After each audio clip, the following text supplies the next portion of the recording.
우리 옆에 계시는 분들과 한번 인사하시기 바랍니다. 메리 크리스마스.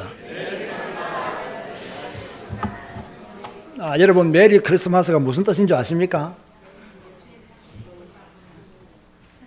즐겁게 그리스도를 예배하자라는 뜻이, 행복하게 그리스도를 경배하자라는 뜻이 바로 메리 크리스마스입니다. 불신자들은 이것도 모르고 예배도 드리지도 않으면서 메리 크리스마스라고 인사하고 있습니다. 우리 다시 한 번 더 예배 계시는 분들 인사하시기 바랍니다. 즐겁게 그리스도를 예배합시다. 오늘 우리의 예배가 즐겁게 그리스도를 예배하는 축제의 날이 되었으면 합니다. 성탄절의 주인공은 예수님이십니다. 아멘 하시기 바랍니다. 예수님이 왜 성탄절의 주인공인지 제가 오늘 본문을 한 절 한 절 읽으면서 다시 설명하면서 증거를 대도록 하겠습니다. 먼저 1절을 보시기 바랍니다.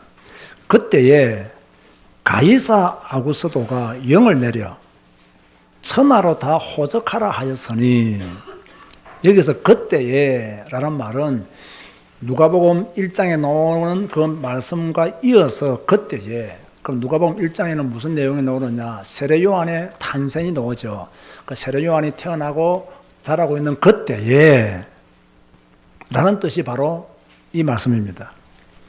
가이사 아구스도가 명령을 내렸죠. 무슨 명령을 내렸느냐? 로마에 사는 모든 사람들은 다 호적하라, 이런 명령을 내렸습니다. 그래서 이 명령을 받은 사람들은 다 어디로 갔습니까? 고향으로 갔다라고 3절에 모든 사람이 호적하라, 각각 고향으로 돌아가매라고 했습니다. 그럼 왜 고향으로 갔겠습니까? 고향으로 간 이유는 그 당시 로마 법에 의하면 고향에서 호적을 가문별로 하게 되어 있었기 때문에 고향으로 간 거예요. 4절과 5절을 보세요. 요셉도 다윗의 집 족속이므로 갈릴리 나사렛 동네에서 유대를 향하여 베들레헴이라 하는 다윗의 동네로 누구와 함께 갔죠? 그 약혼한 마리아와 함께 호적하러 올라가니 마리아가 이미 잉태하였더라. 여기에요, 아주 중요한 내용이 숨어 있습니다. 자, 메시아는 누구의 후손으로 올 것을 이미 예언되어 있습니까? 다윗의 후손으로 올 것이 예언되어 있습니다. 그런가 하면 어디서 태어나야 됩니까? 베들레헴에서 태어나야 됩니다. 무조건 다윗의 후손이라고 메시아가 되는 것이 아니고 다윗의 후손 중에 베들레헴에서 태어난 자라야 다윗의 후손이 된다. 이것은 구약에 이미 예언되어 있는 내용들이죠. 더 놀라운 것이 하나 있습니다. 당시 로마법에 의하면요, 여자는 호적하러 올라가지 않아도 돼요. 그 집안에 가장인 남자가 올라가서 다 가족들을 호적해도 돼요. 되는데 마리아가 함께 갔어요. 안 가도 되는데 함께 갔어요. 요셉만 가서 호적해도 되는데 지금 만삭의 몸으로 함께 갔어요. 부부 사이가 좋아서 함께 갔겠습니까? 그럴 수도 있겠죠. 아니면 요셉이 호적 신고하는 기간에 마리아가 혼자 출산할까 두려워서 데리고 갔을 수도 있습니다. 이 정도 보면요, 성경을 잘못 보는 거예요. 구약을 모르는 거예요. 여기에는 말씀 성취의 비밀이 있어요. 미가서 5장 2절에 무엇이라고 기록되어 있습니까? 베들레헴 에브라다야, 너는 유다 족속 중에 작을지라도 이스라엘을 다스릴 자가 내게서 내게로 나올 것이라. 그의 근본은 상고의 영혼에 있느니라. 무슨 말입니까? 이미 미가 선지자를 통하여 베들레헴에서 메시아가 태어날 것을 예언된 거예요. 그러면 이 말씀을 성취하기 위해서는 요셉 혼자만 가면 됩니까? 안 됩니까? 안 되는 거예요. 누구와 함께 가야 되죠? 마리아와 함께 가야 되는 거예요. 여러분, 역사를 주관하시는 분은 하나님입니다. 가이사 아구스도가 호적하라고 명령 내렸지만 하나님은 그 하나님의 말씀을 성취하려고 자기도 모르게 서임받은 거예요. 하나님은 그 명령을 통해서 무엇을 성취해 나가시기를 원하시느냐? 하나님이 이미 구약을 통해서 예언한 그 말씀을 성취하시기를 원하셨던 것이죠. 자, 6절과 7절을 보세요. 거기 있을 그때에 이제 베들레헴에 도착했죠. 해산할 날이 차서 첫 아들을 낳아 강보로 사서 구유에 누이으니 이는 여관에 있을 곳이 없음이라. 자, 다시 한 번 더 6절 7절 보세요. 거기 있을 그때에 해산할 날이 차서 첫 아들을 낳아 강보로 사서 구유에 누이으니 이는 여관에 있을 곳이 없음이라. 여러분은 6절과 7절 딱 읽을 때 어떤 단어에 딱 관심이 가나요? 아무 단어에도 관심이 안 가나요? 지금부터라도 한번 관심 가져보세요. 어떤 단어에 관심이 가나요? 뭐 해살날이 뭐 차서 뭐 구유에 뭐 등등 여간이 없었다 등등 여러분이 가지는 관심 단어가 있을 것입니다. 그러면요, 여러분의 목사는 어떤 단어에 관심을 가졌을까요? 어떤 단어에 관심을 가졌길래 이 질문을 하는 것일까요? 대답을 좀 하시기 바랍니다. 아니에요. 네, 첫 아들이에요. 첫 아들. 왜 제가 첫 아들이라는 단어에 관심을 가지느냐? 이 첫 아들이라는 말은 둘째 아들도 있다는 말이 없다는 말이에요. 둘째 아들이 없으면 외동아들이죠. 왜 아들을 하지 않고 첫 아들을 했겠냐 말이에요. 자, 제가 천주교는 왜 이단인가? 그 영상을 찍음으로써 내가 굉장한 많은 비난과 도전을 받았는데요. 천주교 성경에는요, 마리아가 예수님만 출산했다는 거예요. 예수님의 동생은 없다는 거예요. 그런데 우리가 가진 개혁개정 성경은 또 다른 모든 성경들은 뭐라고 말하고 있느냐? 예수님은 첫 아들이었다. 그럼 둘째 아들, 셋째 아들, 딸도 있었다는 이야기예요. 그런데 이게 왜 개신교와 천주교의 차이점이냐? 기독교와 천주교의 차이점이냐? 천주교는 마리아를 평생 동정녀로 생각하고 있습니다. 예수님 외에 더 아이를 낳은 적이 없다. 평생 동정녀예요. 그러나 우리는 그렇게 말하고 있지 않죠. 예수님은 동정녀 몸에서 잉태되고 출산된 것은 맞지만 그 후로 요셉과의 연합을 통해서 자녀들을 낳은 거예요.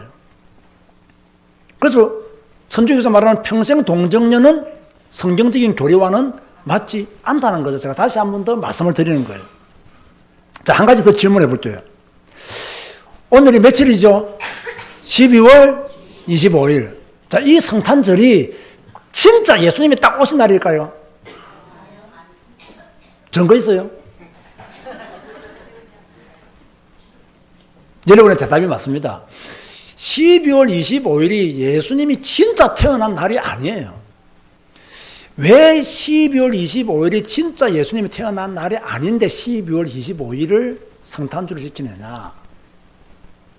정확하게 그 날을 모른다는 거예요. 예수님이 이 땅에 오셨잖아요. 오셨는데 그때가 요즘처럼 이렇게 모든 기록이 발달되어 있고 호적 신고가 제대로 된 그 시대가 아니란 말이에요. 그러다 보니까 뭡니까? 그 당시에 로마법에 의하면 제가 지금 기억이 잘 안 나는데 12년인가 14년 만에 한 번씩 호적 신고를 했어요. 그러다 보니까 모르는 거예요. 언제 오셨는지를. 그런데 오신 건 확실하잖아요. 우리를 위해서 대속하신 건 확실하잖아요. 그래서 12월 25일이 무슨 날이냐면 로마 태양절이에요. 태양절인데 그때 로마 황제가 서방교회 지도자들의 건의를 받아가지고 이 로마 태양절을 성탄절로 예수님이 오신 날로, 왜 태양이 가장 위대하니까 어둠을 완전히 이기는 그런 빛이니까 그냥 태양절을 예수님이 오신 성탄절로 지키자고 그렇게 공포한 거예요. 또 다시 질문할게요. 이 교인들이 잘 몰라요. 그러면 12월 25일은 모든 전 세계 교인들이 다 성탄절을 지킬까요? 이게요, 나라마다 달라요. 다시 말해서, 서방교회, 우리는 주로 미국의 영향을 받았기 때문에 서방교회의 영향을 받았는데요. 이 서방교회는 12월 25일을 성탄절을 지켜요. 그런데 동방교회는요, 동방교회라면 주로 러시아, 우크라이나, 조지아, 여기 있는 나라들입니다. 이 나라들은 1월 6일을 성탄절을 지켜요. 그리고 성탄절은 나라마다 조금씩은 다르다. 그러나 달라도 상관이 있어요? 상관없어요? 상관없죠. 왜? 예수님이 오신 날을 기념하고 예배 드리겠다는데 12월 25일이면 어떻고 1월 6일이면 어때요? 그죠? 뭐 태양절이 뭐 어떻고 뭐 아니면 어때요? 우리의 믿음 속에, 내 마음 속에 예수님이 나의 죄를 대속하기 위해서 오셨다, 이걸 나는 믿습니다. 이걸 믿기 때문에 나는 예배합니다. 뭐 이 믿음으로 예배드리면 흑암의 권세가 쫓겨나는지 믿으시기 바랍니다. 어찌됐든 구약에 예언됐었고 가장 존귀하신 분이 가장 천한 자리로 오셨습니다. 역사의 주관자이신 하나님에 의해서 인구조사를 하게 하시고 그분이 메시아라는 증거로 베들레헴에서 탄생하셨습니다. 마리아는 오지 않아도 되었지만 요셉이 마리아를 데리고 오므로 하나님의 말씀은 정확하게 성취되어졌습니다. 이 모든 일을 성취하신 하나님께 영광의 박수를 드리겠습니다. 여러분, 이게요 보통 일이 아니라니까요. 저는 이 설교 준비하면서요, 그래 이것이 우연히 되어진 것이 아니라 하나님의 철저한 역사 개입으로 말미암아 되어진 것이다. 야, 하나님의 역사 개입이 너무나 위대하시다. 너무나 감동이 되더라고요. 별것도 아닌데 이렇게 막 감동이 되더라고요. 사실 별것이죠. 어마어마한 거예요. 근데 여러분은 별로 감동을 안 했고 못했고 몰랐잖아요. 이게 크게 감동할 일이에요. 그런데요, 우리보다 먼저 박수를 보낸 사람들이 있습니다. 누구겠어요? 그 지역에 사는 목자들이었어요. 왜 동방 박사만 기억합니까? 오늘 읽은 본문이 목자들인데 8절과 9절 보세요. 그 지역의 목자들이 밤에 밖에서 자기 양떼를 지키더니 주의 사자가 곁에 서고 주의 영광이 그들을 두루 비추며 크게 무서워하는지라.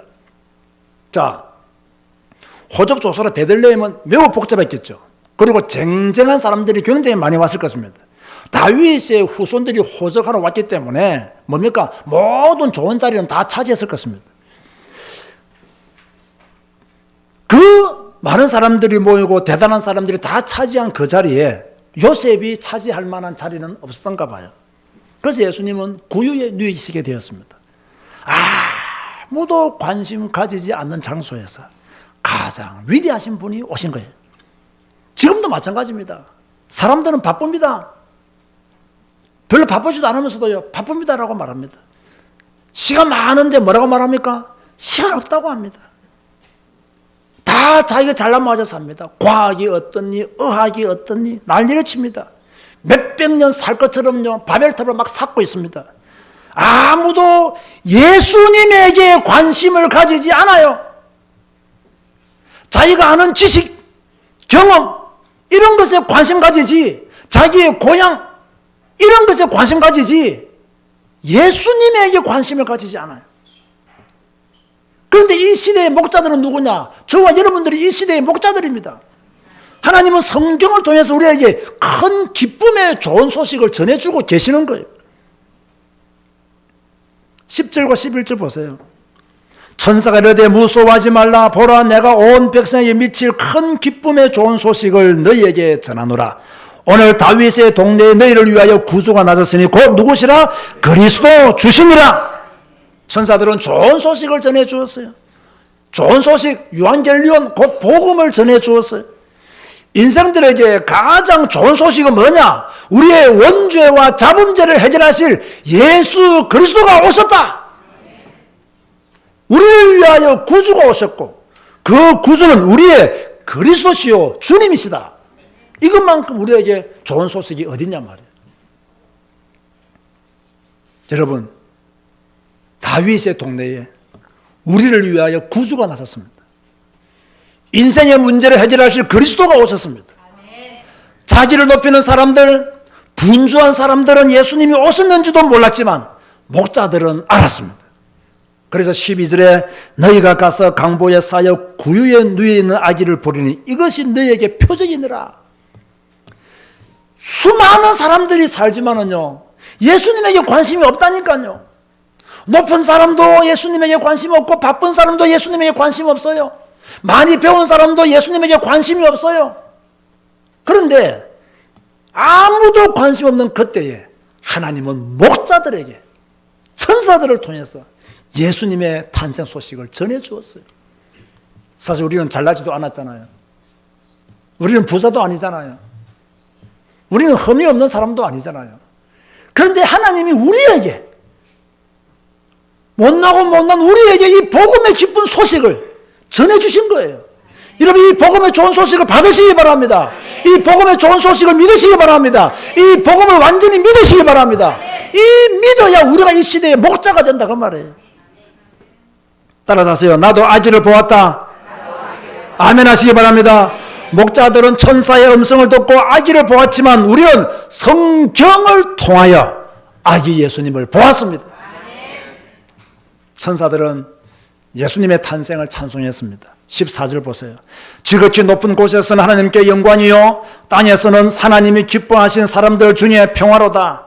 다 같이 14절을 큰 소리로 읽읍시다. 시작. 지극히 높은 곳에서는 하나님께 영광이요 땅에서는 하나님이 기뻐하신 사람들 중에 평화로다. 아멘.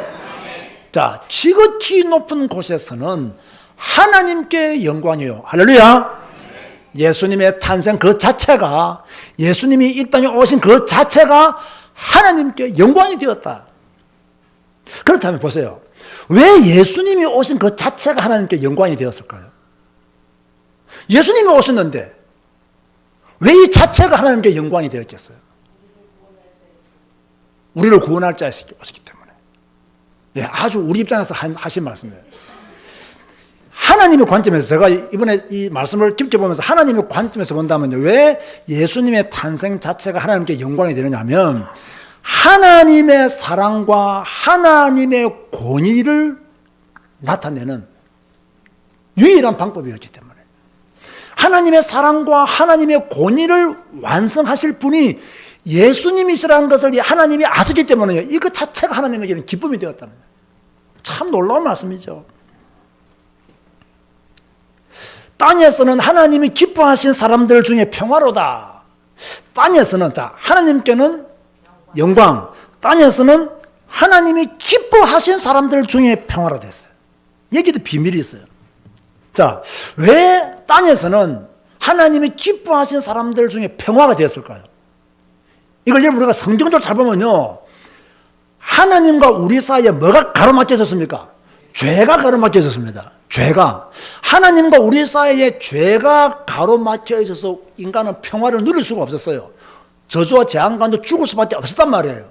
그런데 그리스도가 오심으로 말미암아 하나님과 우리 사이에 가로막혀 있는 죄의 장벽을 허물어뜨렸었다. 그래서 하나님이 기뻐하신 사람들 중에는 뭐다? 평화로다. 예수 그리스도가 오신 것이 우리에게는 평화로다. 할렐루야. 이게 믿어져야 돼요. 저는 이게 너무 감사하더라고요. 그런데요, 14절은요, 매우 기쁜 뜻이 하나 더 있습니다. 여러분 14절을 다시 한번 보세요. 지극히 높은 곳에서는 하나님께 영광이요 땅에서는 하나님이 기뻐하신 사람들 중에 평화로다. 자, 14절을 잘 보면요, 대조를 이루는 단어들이 나와요. 대조를 이루는 장면들이 나와요. 그게 뭘까요? 자, 지극히 높은 곳과 어디가 대조가 되죠? 땅. 하나님과 사람들. 그죠? 영광과 평화. 이게 대조가 돼요. 이게 무슨 말씀이냐면요, 잘 들어보세요 여러분. 지극히 높은 곳, 그 곳, 땅과 원래는 하나가 될 수 없잖아요. 근데 하나가 된 거예요. 연결되어진 거예요. 누가 오심으로? 그리스도가 오심으로. 하나님과 사람 연결돼야 안 돼요? 안 돼요. 왜? 죄의 장벽이 가로막기 때문에. 그런데 그리스도 오심으로 죄의 장막은 무너지고 연결되어진 거예요. 영광과 평화. 원래 하나님께 영광만 있을 뿐이고 사람들은 평화가 없어요. 그런데 그리스도가 오심으로 영광과 평화가 연결되어졌다는 거예요. 하나님이 우리를 하나님과 연결시켜 주시기 위하여 예수 그리스도를 보내셨다. 여러분, 제가요, 이 인간의 좁은 언어로 이걸 다 설명할 수가 없어요. 이 성경 한 절 한 절 속에 숨어 있는 거, 하나님의 숨결, 하나님의 그 역사들, 하나님의 계획들, 하나님의 비밀들을요, 제가 다 설명할 수도 없고요, 설명을 조금 못해도 억지로 조금 해도 우리 성도들은 이 감격이 별로 없는가 봐요. 나는요 너무너무 감사해요. 지극히 높은 곳과 땅이 연결되어지고 하나님과 사람들이 연결되어지고 영광과 평화가 연결되어지고 누가 오심으로 예수 그리스도가 오심으로 이 사실을 믿지 않는 자들이 이 땅에 왜 이렇게 많은지, 이것을 인정하지 않는 자들이 이 땅에 왜 이렇게 많은지, 아니 우리 교회 안에서도 이것을 제대로 안 믿는 자들이 왜 이렇게도 많은지 답답하고 답답한 거예요.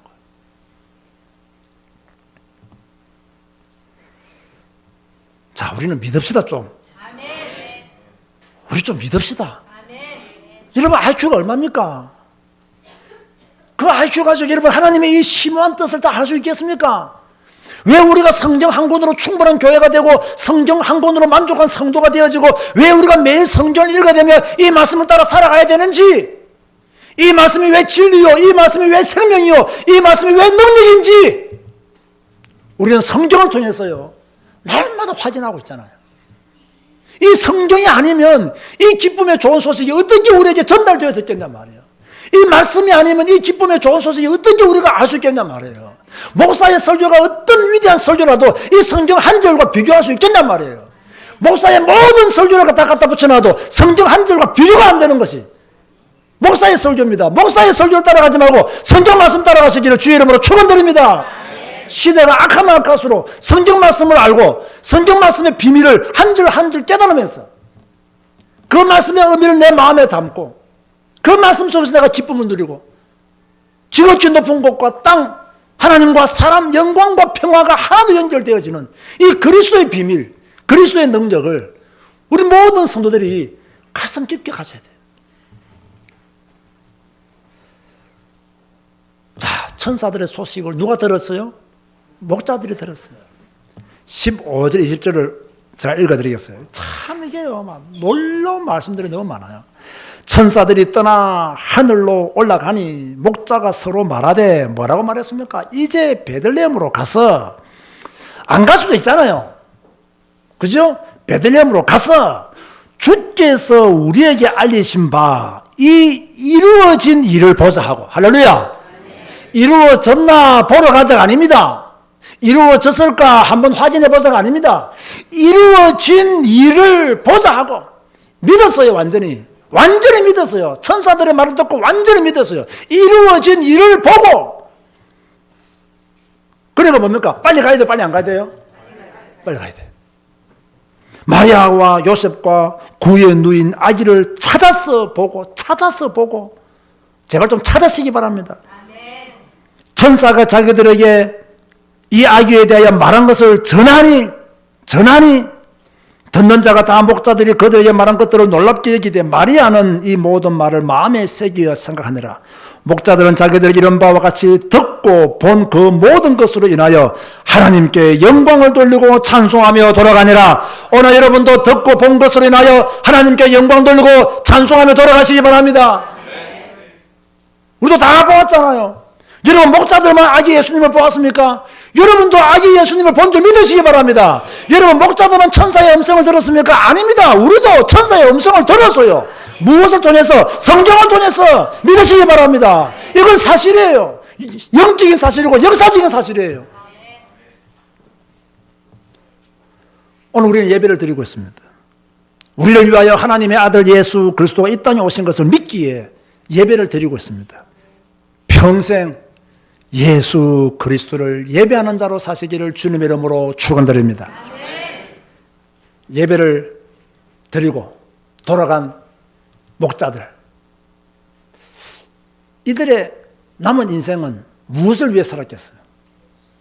천사들의 음성을 들었고 이루어진 것을 보고 경배하고 돌아갔어요. 비실비실거리며 살았겠어요? 그 기쁨과 그 비밀을 간직하고 누군가에게 전하면서 살았겠어요? 그 기쁨을 누군가에게 전하고 사는 거예요. 오늘날 불신자들은 뭐라고 말하는 줄 아세요? 길거리에서 전도하는 예수쟁이들 꼴 보기 싫다 합니다. 그런 말 할 수 있어요. 불신자니까. 여러분은 만약에 지나가다가 진짜 참 복음 가진 자들이 길거리에서 전도하면요, 요거라도 하나라도 사주고 가시기 바랍니다. 왜 아멘 안 하십니까? 우리 교인이 아니더라도 요거라도 하나 사주고 가세요. 그때 이상한 데 와서 전도하면 좀 야단치고요. 이상한 데 와가지고 복음도 없는 것들이 와가지고 막 이상하게 전도하면 야단쳐야 되고요. 진짜 참 복음 가진 사람이 전도한다. 우리는요, 요거트 하나 사줘야 돼요. 음료수를 하나 사줘야 돼요. 그래야 냉수 한 그릇을 통해서 우리는 뭡니까? 전도자의 축복을 함께 공유할 수 있는 거예요. 제가 세 가지만 딱 말씀드릴게요. 끝으로요. 첫째, 성자 하나님이 사람의 몸을 입고 역사 속으로 오셨습니다. 12월 25일이 아니더라도 예수님은 이 땅에 오셨습니다. 아멘 하시기 바랍니다. 오늘 우리 이날을 기념하여 예배드리고 있습니다. 마음에 즐거움이 넘쳐나시기를 바랍니다. 둘째, 지극히 높은 곳에서는 하나님께 영광이요, 우리에게는 평화입니다. 예수님이 왜 우리에게 평화인가? 제가 뭐라고 설명했습니까? 하나님과 우리 사이에 있는 죄의 장벽을 무너뜨리신 분이 예수님이시기 때문에, 지극히 높은 곳과 땅, 하나님과 사람들, 영광과 평화를 하나로 연결시켜 주신 분이 예수님이시기 때문에 우리는 뭐합니까? 감사해야 돼요. 또 감사해야 돼요. 예수님께 또 감사해야 돼요. 셋째, 목자들처럼 평생 경배하고 평생 전도하며 살아야 돼요. 그러기 위해서는요, 우리의 가슴이 뜨거워야 돼요. 내 가슴이 냉랭하면요, 죽은 신앙이에요. 내 가슴이 뜨거워야 돼요. 복음으로 내 가슴이 뜨거워야 돼요. 말씀으로 내 가슴이 뜨거워야 돼요. 이 말씀을 날마다 마음판에 새겨야 돼요. 그러면 이 기쁨의 좋은 소식을 누군가에게 전해줄 수 있는 거예요. 오늘은 2019년 성탄절입니다. 2020년 성탄절에는 지금보다 더 큰 믿음의 사람으로 성장하여 하나님께 최고의 영광을 돌리시는 여러분 되시기를 주님의 이름으로 권면드립니다. 기도하시겠습니다. 참 좋으신 하나님을 찬양합니다. 우리에게 성경을 주시고 성경을 통해서 그리스도가 우리를 위해서 태어나신 것을 알고 믿게 하여 주시니 진실로 감사를 드립니다. 주 여호와여, 이 은혜 주신 것 평생 감사하며 살게 하여 주옵소서. 이 은혜 받은 것 평생 누리며 살아가시도록, 우리의 믿음이 식어지지 않도록, 우리의 믿음이 배교하지 아니하도록 오직 예수 안에, 오직 성경 안에 있는 우리 모든 성도들이 되어지게 하여 주옵소서. 오늘 성탄의 축복이 우리 교회와 성도들에게 나타날 줄 믿사오며 우리 구주 예수 그리스도 이름으로 기도드리옵나이다. 아멘.